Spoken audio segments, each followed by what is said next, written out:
On and on डायबा life, मधुमेह रहित जिंदगी की ओर।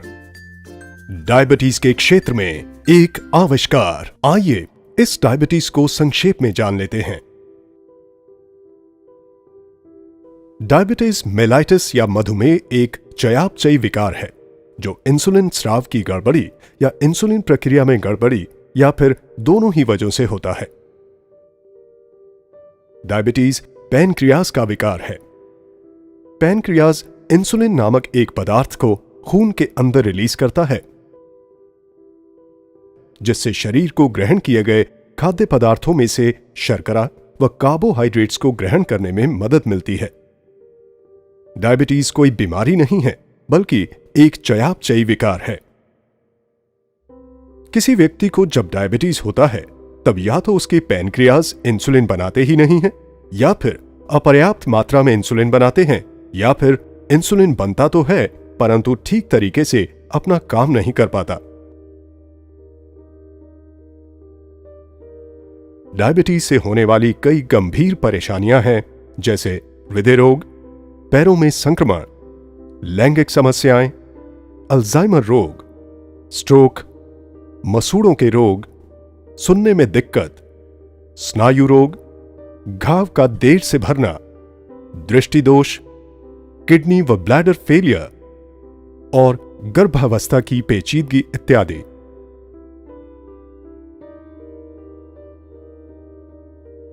भारत बहुत तेजी से दुनिया का डायबिटिक कैपिटल बनता जा रहा है। भारत में अभी करीब 62 मिलियन लोग डायबिटीज से ग्रस्त हैं। 2030 तक ये संख्या 100 मिलियन से भी अधिक हो जाएगी। करीब 35% आबादी को ये पता ही नहीं है कि उन्हें डायबिटीज है। भारत डायबिटीज कैपिटल क्यों है? इसका एक मूल कारण है एशियन इंडियन फेनोटाइप, जिसमें HbA1c का काउंट बढ़ जाता है। एशियन इंडियन फेनोटाइप में BMI कम होने के बावजूद भी कमर का घेरा काफी ज्यादा हो जाता है। पेट का मोटापा, न्यूनतर एडिपोनेक्टिन, उच्च C रिएक्टिव प्रोटीन स्तर इत्यादि की वजह से भारतीयों में इंसुलिन प्रतिरोध बढ़ जाता है।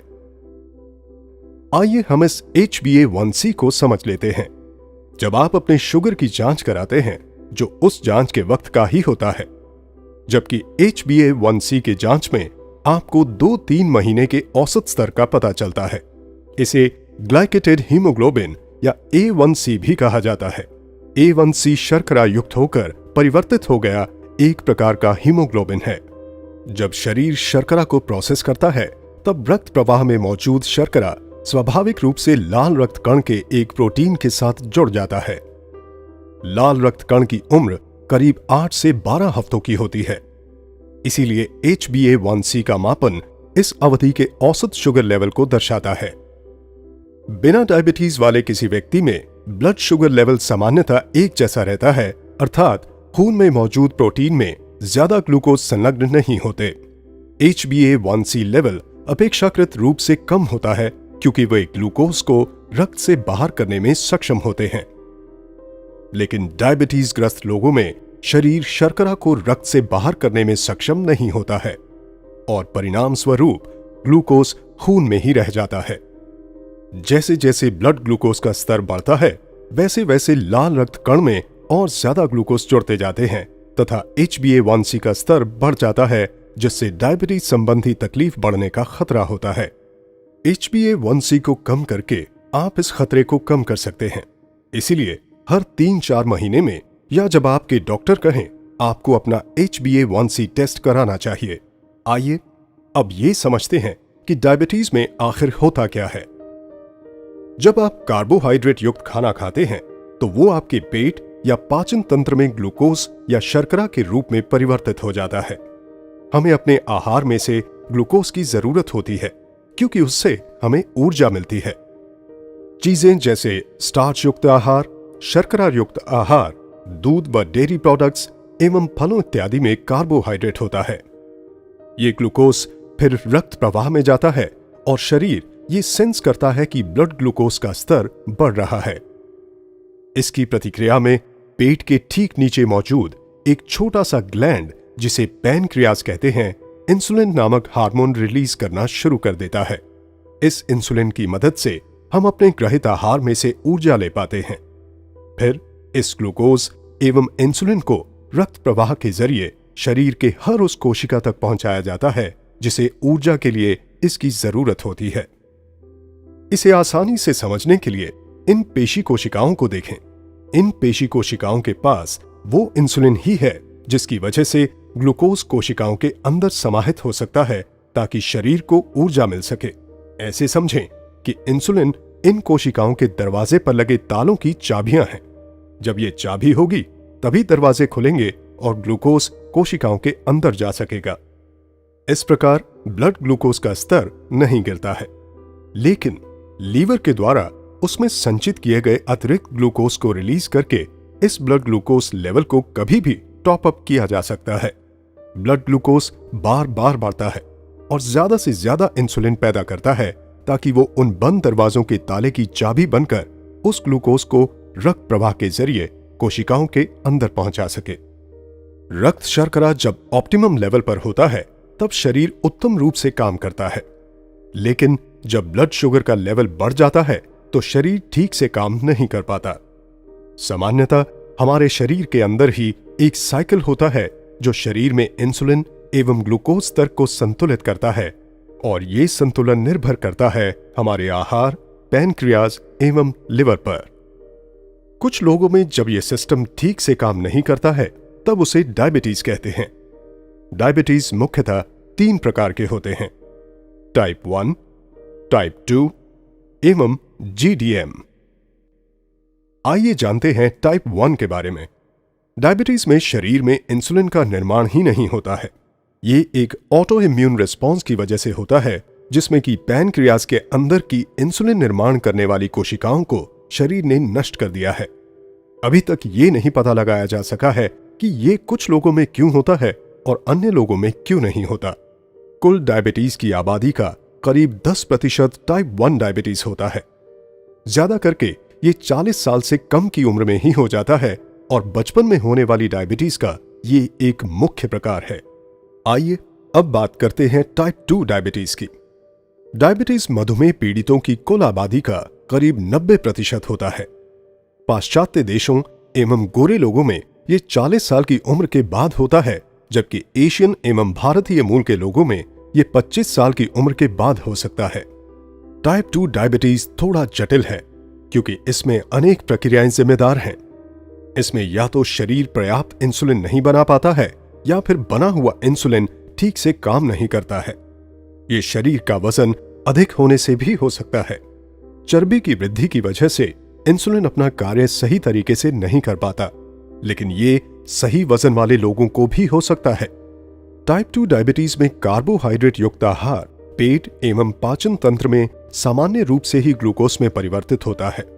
फिर वो ग्लूकोज रक्त प्रवाह में जाता है।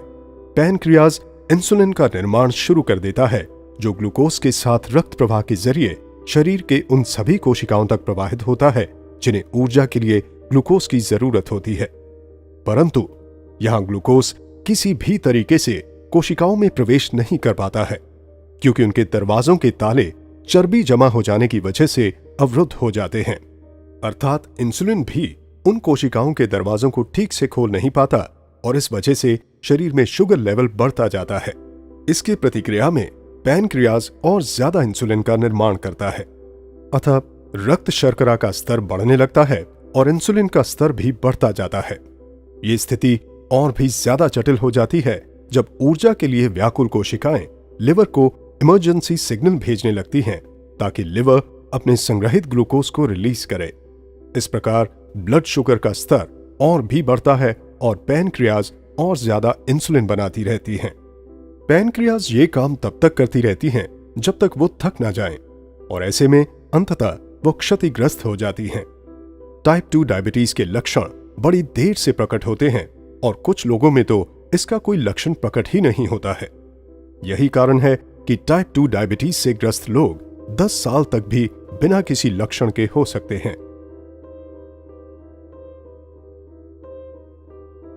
और अब हम बात करेंगे GDM डायबिटीज की। जेस्टेशनल डायबिटीज मधुमेह रहित किसी भी महिला को होने वाली एक अस्थायी परिस्थिति है। जिसमें शुगर लेवल ज्यादा होता है।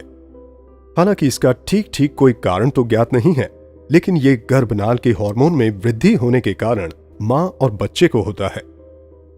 डायबिटीज से पीड़ित लोगों में ग्लूकोज उनके शरीर की कोशिकाओं में प्रवेश ही नहीं कर पाता, अतः ब्लड ग्लूकोज का स्तर बढ़ता ही जाता है। शरीर प्रतिरक्षा के तौर पर किडनी के जरिए इस ग्लूकोज के स्तर को कम करने की कोशिश करता है या फिर छुटकारा पाना चाहता है, और यही कारण है कि डायबिटीज वाले लोग बार बार पेशाब करने जाते हैं, क्योंकि किडनी खून के बाद ग्लूकोज को फिल्टर करती है और इसमें बहुत सारा पानी लेती है, जिसके कारण डायबिटीज वाले लोगों को बार बार प्यास लगती है। उनके पेशाब में बहुत सारा ग्लूकोज होता है, जिससे बैक्टीरिया को पनपने के लिए अनुकूल परिवेश मिलता है। इसीलिए अक्सर ऐसे में योनि संक्रमण व खुजलाहट होती है। इसी प्रकार रक्त में भी ग्लूकोज की मात्रा काफी अधिक होती है, जिसकी वजह से ताजे जख्मों पर सामान्य से ज्यादा बैक्टीरिया पैदा होते हैं और जख्म भरने में देरी होती है। ग्लूकोज आंखों के आगे लेंस में भी जमा हो सकता है, जिससे लेंस के अंदर का तरल धूमिल हो जाता है। इसकी वजह से डायबिटीज ग्रस्त कुछ लोगों को धुंधला दिखाई देता है, क्योंकि ग्लूकोज शरीर की कोशिकाओं में पहुंच ही नहीं पाता, जिससे कि शरीर को ऊर्जा नहीं मिल पाती है और परिणाम स्वरूप डायबिटीज वाले लोगों को ज्यादा थकान महसूस होती है और वो अपने दैनिक कार्यों को करने में भी असमर्थ महसूस करते हैं। लेकिन वहीं दूसरी ओर शरीर को काम करने के लिए ऊर्जा की निरंतर जरूरत होती है। ऐसी स्थिति में ऊर्जा पाने के लिए शरीर अपने अंदर संग्रहित वसा को तोड़ना शुरू कर देता है, और यही कारण है कि डायबिटीज में शरीर का वजन कम होने लगता है। इस प्रकार डायबिटीज के मुख्य लक्षणों पर एक नजर डालें तो वो हैं बार बार पेशाब के लिए जाना, ज्यादा प्यास लगना, योनि संक्रमण एवं खुजलाहट, जख्म का देर से भरना, धुंधली दृष्टि होना, थकान महसूस करना एवं वजन में कमी होना। डायबालाइफ डायबिटीज केयर के क्षेत्र में एक आविष्कार है। डायबालाइफ लहसुन के अंदर मौजूद स्टेबलाइज्ड एलिसिन पर आधारित है। लहसुन को एक चमत्कारी औषधि के रूप में जाना जाता है। लहसुन का इस्तेमाल प्राचीन काल से होता रहा है और ये इलाज एवं रक्षा के लिए इस्तेमाल किए जाने वाले पौधों में से है, जिसका लिखित प्रमाण है। लहसुन प्राचीनतम उगाए जाने वाले पौधों में से एक है, जिसे 5000 से भी ज्यादा वर्षों से उगाया जा रहा है। सभ्यता की शुरुआत से ही लहसुन का प्रयोग होता रहा है, चाहे वो मिस्र का पिरामिड हो या प्राचीनतम मंदिर। मजे की बात तो ये है कि वैसी सभ्यताएं जो कभी एक दूसरे के संपर्क में नहीं आई, फिर भी उन्होंने लहसुन का प्रयोग अपने उपचार व चिकित्सा में किया। मिस्र, रोम, चीन, भारत के प्राचीन मेडिकल की पुस्तकों में लहसुन के औषधीय गुणों का विवरण है। हजारों वर्षों से विश्व भर में लोग लहसुन को स्वास्थ्य लाभ के लिए उपयोग कर रहे हैं। प्राचीन काल से ही लहसुन को हर मर्ज की दवा माना गया है। कहा गया है कि इससे साधारण सर्दी फ्लू से लेकर प्लेग तक में फायदा हो सकता है। लहसुन डायबिटीज पर नियंत्रण करने में मदद करता है। लहसुन में पाया जाने वाला एलिसिन HbA1c को नियंत्रित करने में बेहद कारगर है, जो कि डायबिटीज कंट्रोल के लिए बेहद अहम है। ये ग्लूकोज टॉलरेंस को सामान्य स्तर में रखने में मदद करता है। लहसुन एंटीबैक्टीरियल, एंटीवायरल एवं एंटी फंगल है। शोधों से ये प्रमाणित हुआ है कि खून में पाया जाने वाला लाल रक्त कण लहसुन के यौगिकों को प्रोसेस करके उन्हें हाइड्रोजन सल्फाइड में बदल देता है, जो रक्त धमनियों को रिलैक्स करता है तथा रक्त प्रवाह को बढ़ाता है। बावजूद इन सब के कच्चे लहसुन की अपनी खामियां हैं। कच्चा लहसुन पेट के एसिड से नष्ट हो जाता है।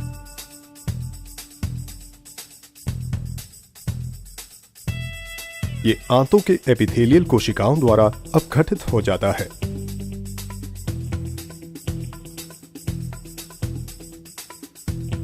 ये शरीर के पीएच से प्रभावित होता है। ये बदबू एवं मुख दुर्गंध देता है। इन सब का उपाय है 100% स्टेबलाइज्ड एलिसिन। एलिसिन लहसुन का प्रमुख जैविक घटक है, जिसमें औषधीय गुण होते हैं। 100% स्टेबलाइज्ड एलिसिन यूरोपियन वैज्ञानिक डॉक्टर पीटर जोसलिंग का आविष्कार है। इस 100% स्टेबलाइज्ड एलिसिन को लेकर यूरोपियन वैज्ञानिक डायबिटीज केयर के लिए एक अनोखा फॉर्मुलेशन तैयार किया है जिसका नाम है डायबालाइफ। डायबालाइफ का अर्थ है मधुमेह रहित जिंदगी की ओर। डायबालाइफ एक आयुर्वेदिक औषधि है। यह डायबिटीज पीड़ित लोगों के लिए एक प्राकृतिक पथ्य है तथा बाकी सबके लिए बेहद स्वास्थ्यप्रद है। एक छोटा सा 210 मिलीग्राम का कैप्सूल कच्चे लहसुन की 36 कलियों को खाने के बराबर है। डायबालाइफ अनुसंधान पर आधारित तथा जबरदस्त हर्बल घटकों से बना है। ये 5 बेहतरीन घटकों से बना है। 100% स्टेबलाइज्ड एलिसिन, करेला या बिटरगार्ड, दालचीनी या सिनेमन, अल्फा लिपोइक एसिड एवं क्रोमियम पिकोलिनेट। डायबालाइफ की विशेषताएं या यूएसपी। डायबालाइफ डायबिटीज केयर के क्षेत्र में एक आविष्कार है। भारत में पहली बार अनुसंधान आधारित एवं चमत्कारी प्रोडक्ट 100% स्टेबलाइज्ड एलिसिन से बना, 100% शुद्ध शाकाहारी कैप्सूल में बना, यूके ग्रास प्रमाणित घटकों से बना, नॉन जीएमओ घटकों से बना, पेटेंटेड फॉर्मूला, यूके जीएमपी अनुमोदित गुणी घटकों से बना, EJNR द्वारा सत्यापित घटक, MHRA द्वारा अनुमोदित घटकों से बना, डॉक्यूमेंटेड क्लिनिकल ट्रायल। मार्केट में इकलौता प्रोडक्ट, कोई कंपटीशन नहीं। विश्व के कई अन्य देशों में मौजूद।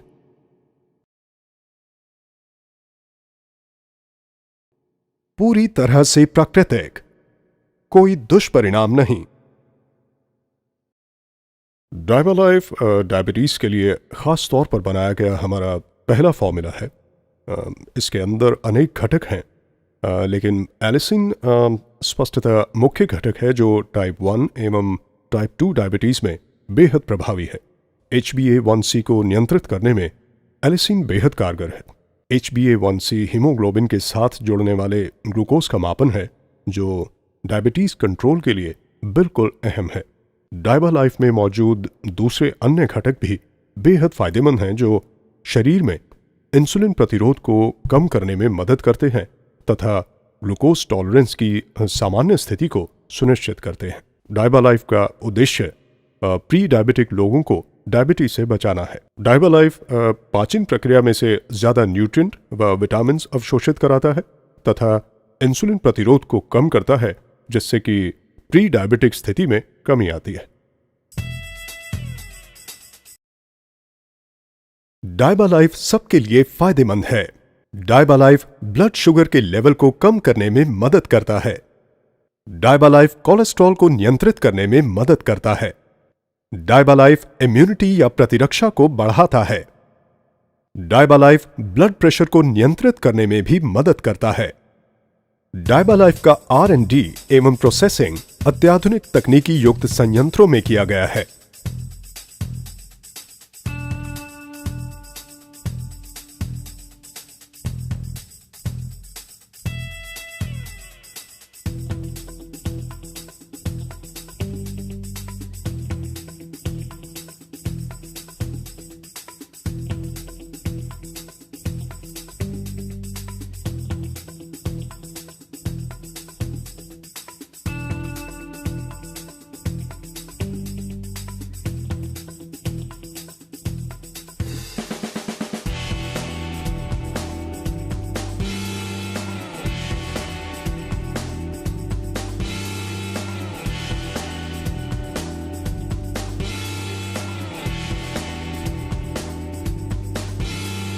डायबालाइफ, मधुमेह रहित जिंदगी की ओर।